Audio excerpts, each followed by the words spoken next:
มาเปิดใจในรอบนี้นี่พร้อมสละโสดเลยบ่อยากได้ผู้บ่าวทางไหนซะทางไทยก็ได้ผู้บ่าวฟังไทยผู้บ่าวอายุจักปีซะน้องละได้เบิดได้เบิด FC เอื้อยมีแต่ผู้สูงอายุเลยน้องละเอ้ยได้เพราะว่าเฮามักคนที่อายุหลายกว่าโอ้เขาเป็นผู้ใหญ่โดยหา60แบบนี้ได้บ่สบายดีน้องละสบายดี โดยสบายดีมาเจอกันครั้งแรกเนาะแนะนำสื่อในดูน้องสื่อหมวยน้องหมวยโดยอายุ18โอ้18ปีทำเฮียนจบเลยน้องละเฮียนม.4 ยังบ่จบออกมาเฮ็ดเวียกส่วนแม่ม.4 ยังบ่จบเนาะโดยแต่ก็ยังดีเนาะน้องละเนาะยังน้อยเขาก็อ่านได้เขียนออกเลยเนาะโดยออกมาเฮ็ดเวียกซอยแม่พ่อแม่เฮ็ดเวียกยังน้องละแม่เฮ็ดเวียกอยู่สวรรค์แต่ว่าเดี๋ยวนี้เราออกมาเฮ็ดนาแล้วก็เลยมาดำนาซอยแม่มาดำนาซอยแม่โอ้ผู้เจ้าผู้งามก็ดำนาเป็นเพราะว่าบ่มีคนซอยแม่เด้อยู่เฮือนน้องมีกันจักคนจ้ะมี4คนเพราะว่าอ้ายก็ไปเฮ็ดงานเด้โอ้เขาเป็นลูกหลานก็เลยเฮ็ดงานซอยแม่โอ้เป็นลูกสาวหล่าโดยโอ้ลูกสาวหล่ามุนมังขอนได้เพิ่นว่าคือน้องนี่มีอ้ายบ่โดยเอื้อยได้มีบ่เอื้อยบ่มีแต่อ้ายแล้วก็พ่อแม่มีแต่แม่พ่อน้องเด้แยกทางกันแล้วโอ้พ่อแม่แยกทางกันโดยคือน้องนี่อาศัยอยู่กับแม่เนาะโดยแต่ว่าคือทางแม่เมื่อก่อนเฮ็ดงานอยู่สวรรค์ตอนนี้ออกแล้วมาลำไห้ลำหน้าบ่ลำแล้วและทุกมือนี่ยังบ่แล้วเฮ็ดหลายบ่น้องละนานี่กะบ่หลายปานใดพอกินปีนึงได้จักสอบซะน้องละประมาณ80-90หลายเติบลำกันจักคนนี่ส่วนนายกะจ้างเอาโอ้จ้างเอาเนาะอยู่บ้านน้องวันละเท่าใดน้องละวันละ100,000แบบนี้โอ้วันละ120,000โดยคือจ้างเขาเจ้ามาลำซอยถ้าลำส่งคนกับแม่บ่ไหวได้เนาะไผจะไถนาให้น้องละกะจ้างเขาโอ้บางทีเขาก็บ่มีเงินบางทีกะนั้นบ่ได้เฮ็ดแล้วแต่เนาะก็ถือว่าข้าวน้ำนี่กุมอยู่กุมกินอยู่เนาะคือทางแม่เพิ่นยังบ่ได้มีสามีใหม่บ่ยังบ่มีโอ้โดยเพิ่นอายุจักปีน้องล่ะประมาณ40ปลายโอ้40ปลายปีเนาะโดยคือน้องอายุ18ปีเคยมีครอบครัวบ่ยังบ่เคยโอ้สาวโสดยังบ่เคยผ่านการแต่งงานเนาะโดยมาเปิดใจในรอบนี้นี่พร้อมสละโสดเลยบ่พร้อมเนาะโอลมกับผู้บ่าวนี่ต้องใช้เวลาหล่นบ่น้องละก็โดนประมาณแบบเสือสิพ่อกันจริงใจค่ะนะ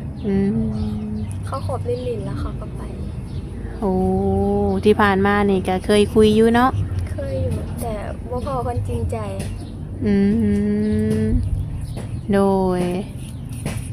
น้องมาเปิดใจในรอบนี้นี่อยากได้ผู้บ่าวทางไหนซะทางไทยก็ได้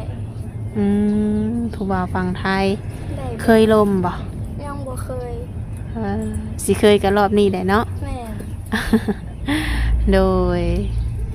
ต้องคุยกันจักเรือน้องล่ะจังสิตกลงปลงใจเป็นจูเป็นแฟนนี่2 เดือนหา3 เดือนระยะเวลาถือว่าบ่ล้นเนาะโดยผู้ดีงาม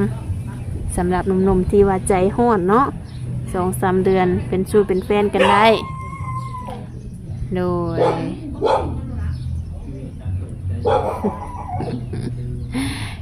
ก่อนสิมาเปิดใจในอะไรแบบมีหมู่แนะนำบ่แม่หมู่แนะนำมาหมู่เห็นโสดโดดเดียวก็เลยหาให้โดยน้องมักผู้บ่าวอายุจักปีซะน้องล่ะได้เบิด อืมได้เบิด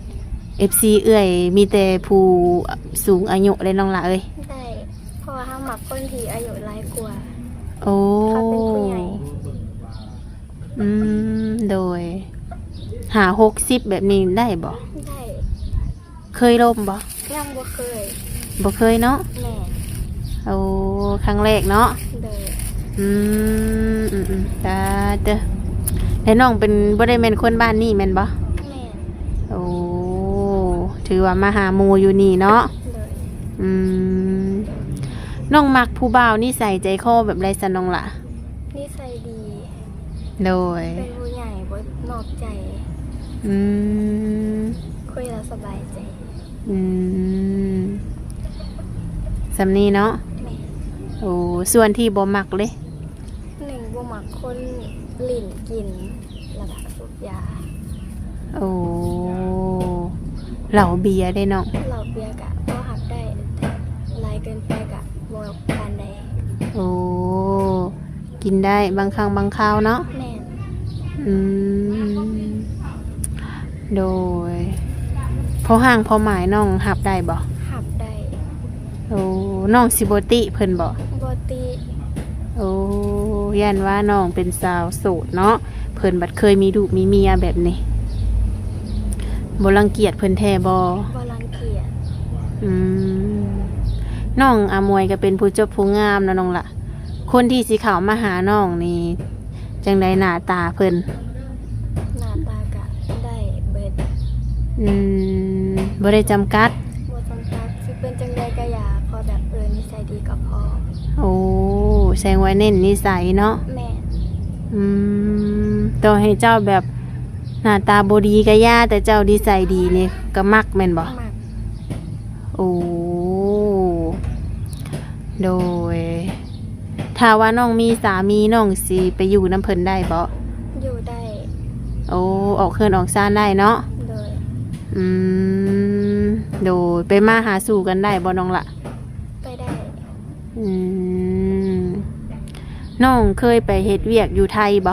ยังบ่เคย โอ้บ่เคยจักเทื่อเนาะ โดย คิดอยากไปอยู่บ่ อยากไป โอ้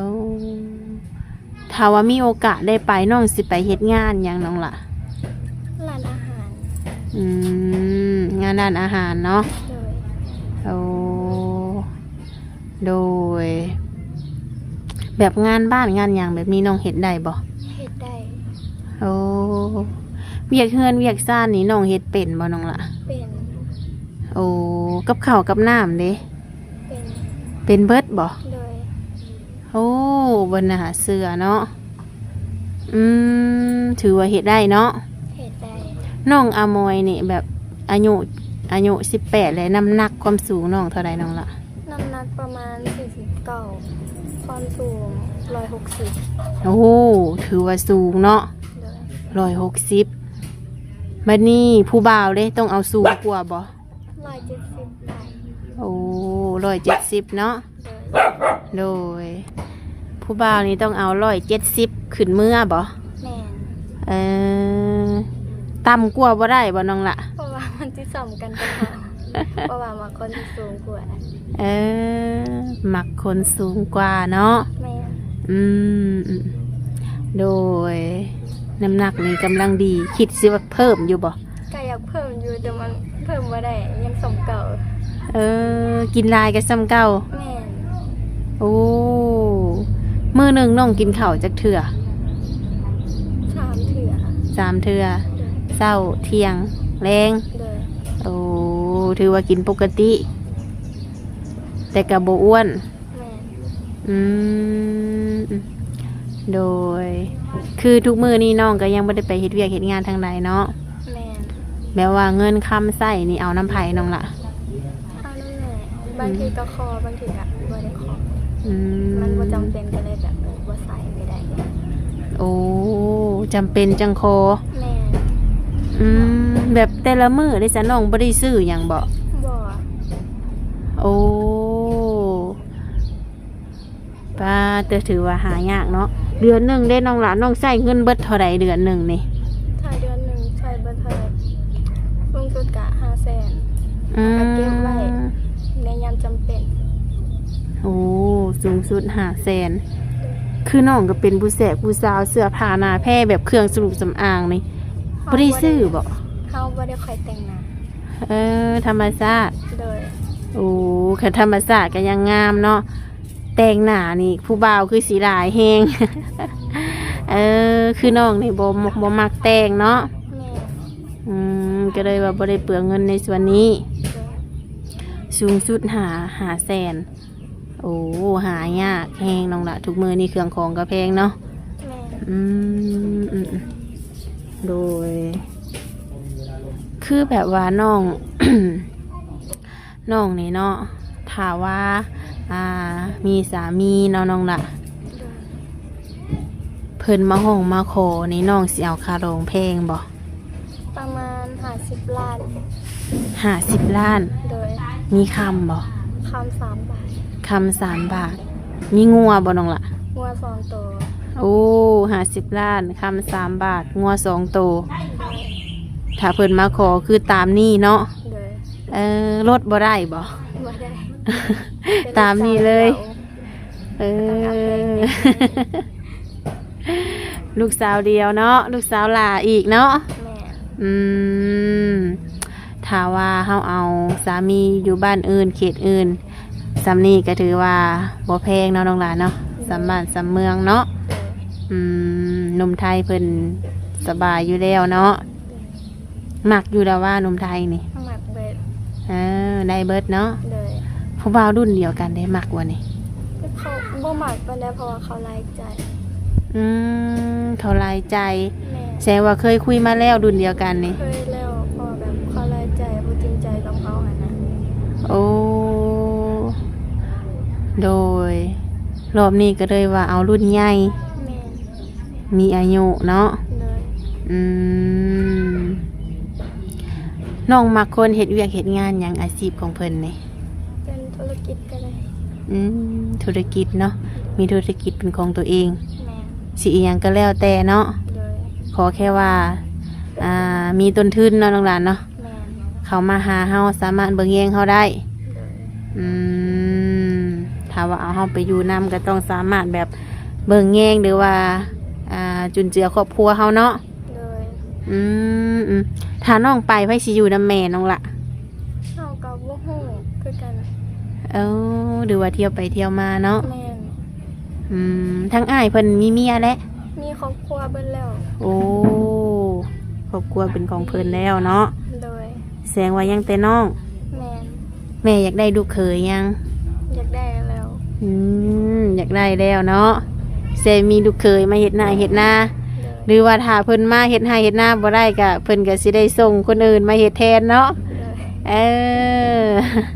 โดย โดยคือบ้านน้องก็ทุกมื้อนี้น้องก็บางทีถ้าว่าน้องมีเงินก็สิจ้างเพิ่นแม่นบ่ แม่น อยู่บ้านน้องพากันดำนายัง บางคนเขากระดำแล้วบางคนกะยัง โอ้แต่น้องเองเด้ กะยังกะยังบ่ยาว โอ้ถ้ากล้าเนาะ โดย โดย